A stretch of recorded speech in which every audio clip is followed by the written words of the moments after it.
What you're seeing on the screen right now is not from a video, it's actually from virtual reality. Not just VR, but standalone Quest 2 VR. Yes, today we're checking out a brand new experience called Othersight on the Quest 2. Othersight will allow you to explore locations around the world that have been recreated with photogrammetry, and they are photorealistic. And you can learn about these locations through tour guide type presentations. Let's go ahead and check out some gameplay of Othersight on the Quest 2, and stick around after the gameplay as I have a few important thoughts about this experience. Let's do it right now. Alright, here we are inside of Othersight. This is Tokyo, and you can actually explore this back alley area of Tokyo. There's even interactable elements where you can grab onto stuff, like these traffic cones. I don't think you can place them on your head, though. That would be kind of cool, but you can't. You can grab these signs, though, too. In case you see someone you need to smack, you can smack them with a sign. But anyways, we're in this alleyway, this back alleyway, and there's different interactable elements, and it's really just about exploring. In fact, there's actually little spots along the way. I have them turned off right now, but you can go into the settings. And before I get too much farther, I do want to mention that it is click turning currently. There is smooth motion all through this entire area, and all through all of these different scans. There is smooth motion, but only click turning as of right now. So hopefully they add in click turning. But you can go to the settings here. It'll show you a map of the whole area where you can explore. You can also go to settings, and you can do navigation. You can turn on your pointer. You can turn videos on. Those little video spots right there, they allow you to stand on them. Let me show you. There's a spot back here. Hold on. I've got the voices off right now, in case I stood on one, but let's just stand right here. If you stand in a spot, then you get a tour, essentially, from a local tour guide. They'll speak to you, they'll tell you about the different locations inside of where you are, about what's going on, which is pretty cool. It's very educational. And you can turn seated on, you can do this whole thing seated. You've got sound settings and all that kind of stuff. But let's explore Tokyo, which is pretty cool. One of my favorite things about these locations is the fabrics, the fact that you can see fabrics moving. That one's not interactive. There's certain fabrics that are interactive. I'll show you that in just a second. But there's just so much cool stuff to look at.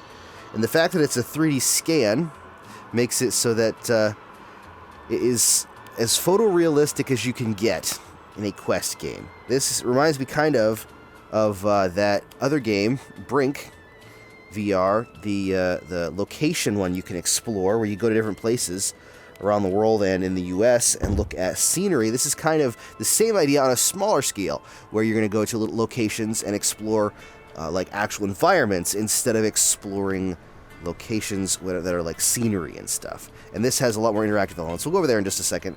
This is really about looking around and seeing what's going on. Let's see if you can grab this off the hook.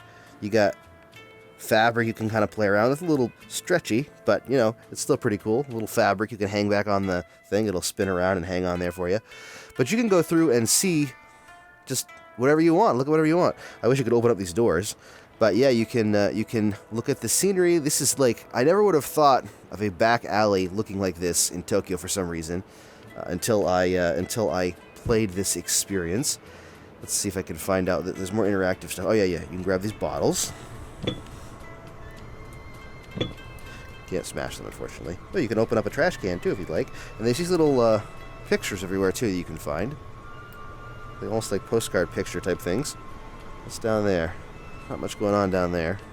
See, there's little pictures you can find everywhere. Look at different things. A little art. Japanese art, it looks like. Got the little back alley here. Oh, there's these things, too. These are really cool. Look at that. That's pretty awesome.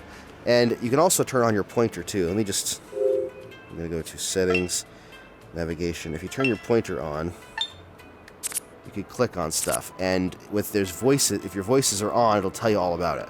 It'll tell you about the artwork. So I'll just turn that back off. But if your voices are turned up, it'll tell you about the artwork. This is just a back alley here. Let's keep going, and we'll go back around to this area over here. I wonder what would happen if I called that phone number. I wonder if it would actually be a real phone number. That would be kind of cool. Let me see. What else have we got going on here?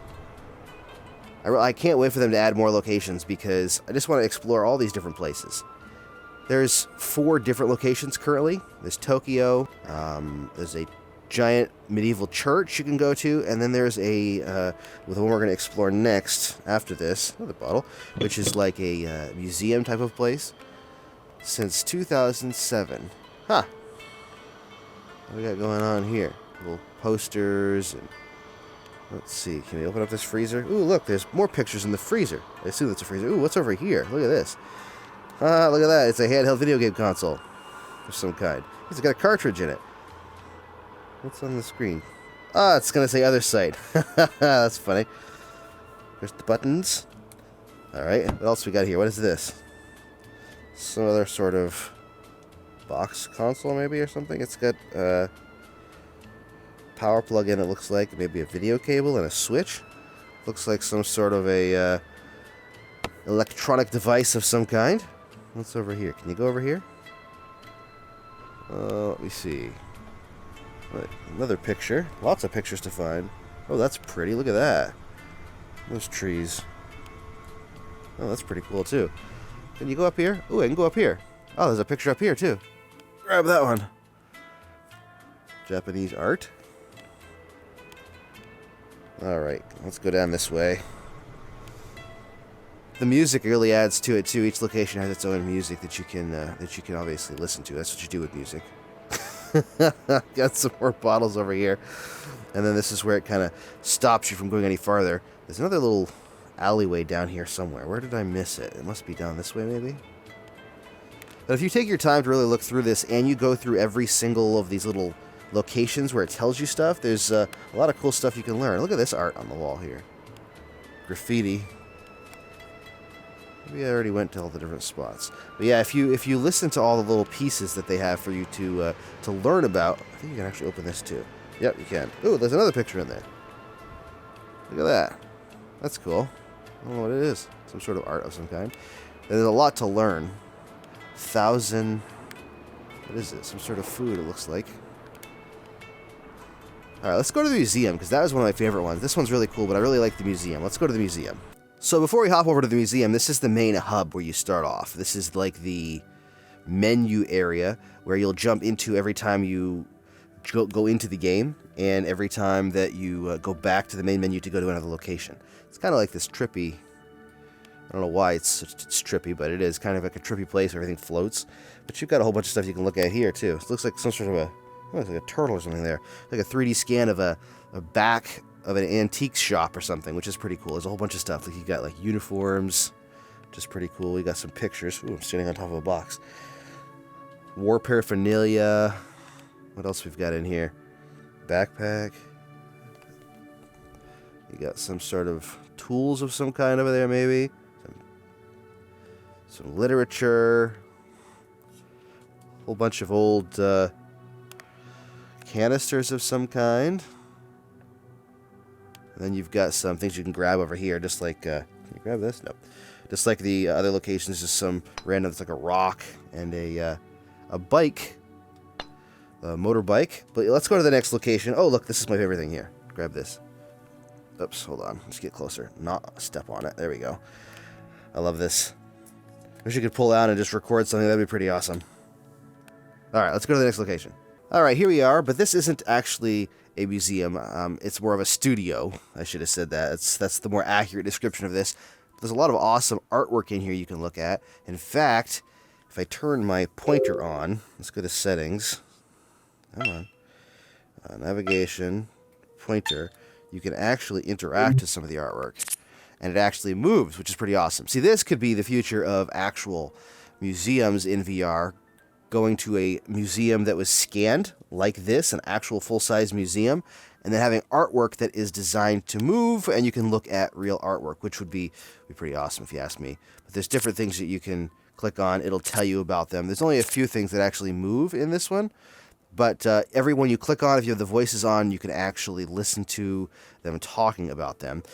We'll just leave the pointers on for now, I guess, considering that we might have something else we want to look at. But there's a whole bunch of little things you can grab and look at in here. I don't know what that is. Some sort of antique box of some kind. Oh, she moves too. And let's see. I think you can grab onto this thing. Looks like some sort of a plant or something. Oh, you can't grab onto that. Let me see. There's something specific I was going to tell you about. Oh, it wasn't something specific I was going to tell you about this place. This actually has... What the heck is this? That looks like somebody had an accident on the chair almost.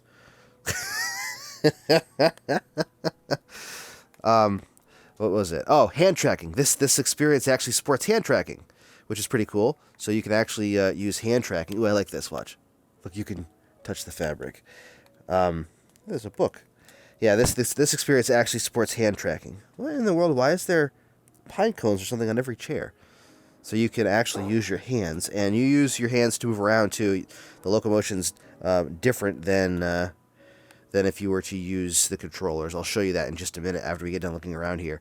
But there's a whole bunch of antiquities and artistic stuff. Look at all the butterflies. The fact that it is 3D scanned and photorealistic makes a big difference for something like this. I think you can actually interact. Look, yeah, that's cool. It allows you to better appreciate art and all the stuff going on. But the magic of this, for me... Oh, look, let's open this up. Ooh, my hand just went crazy. I'm trying to open it from the wrong side. The magic for me of something like this is, and I don't know if this is even possible or not, is it possible to make something like this, right? An environment that is scanned like this, or like something in... oh, look, that one moves too. Cool. Or like something that... what is it? Real VR Fishing or Brink VR Traveler. Is it possible to take something like that and actually put a game in it? Like, could you scan a real-world location and then create a shooter down a back alley or something? Like the Tokyo one. Could you put in... And it would look weird probably because of the people. Wouldn't necessarily be 3D scans and realistic. But I'm just curious if you could do something to make it an actual game.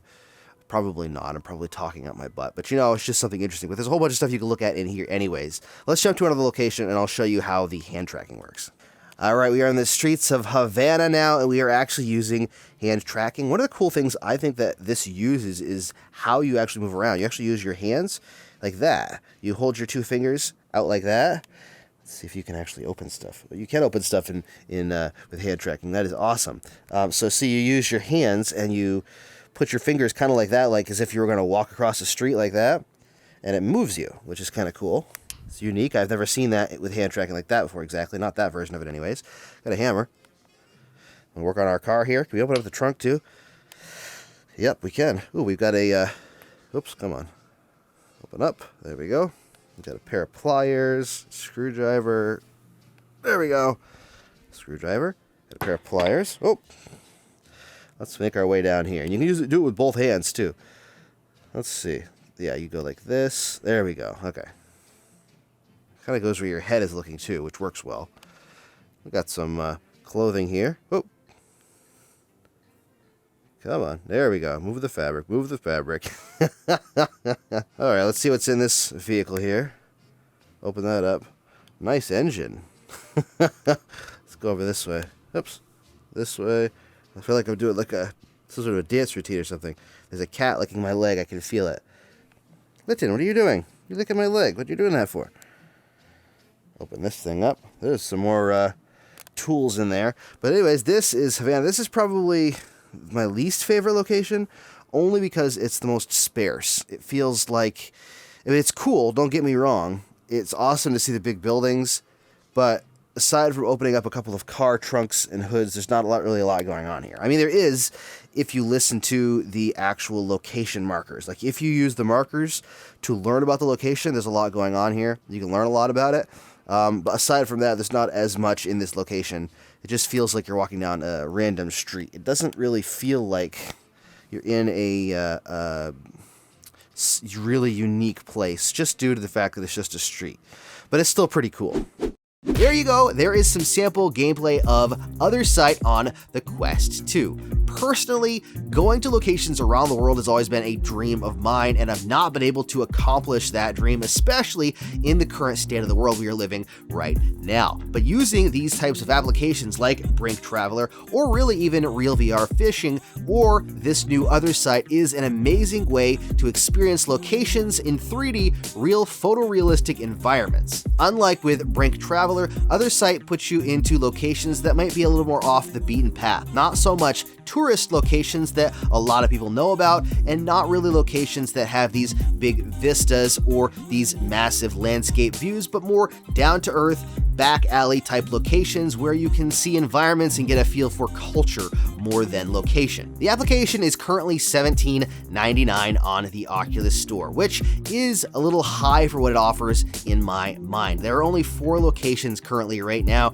You saw 3 of the 4 locations in today's video. It's totally different exploring them in VR, so just watching videos is not going to do it justice. Being able to interact with stuff is pretty awesome too, but there's not a wealth of content here that's going to keep you coming back or really last longer than maybe a half an hour, 45 minutes. So $17.99 in my mind is slightly high for the 4 locations, but they are supposed to be adding a lot more content in, with more locations coming in the near future. I don't have a timeline on that, just that it is coming soon, so hopefully we'll get a lot more locations you can explore that'll make it more well worth that $17.99 price tag. The addition of hand tracking is pretty cool, although I still prefer using the controllers to hand tracking just because I like having more control over my locomotion.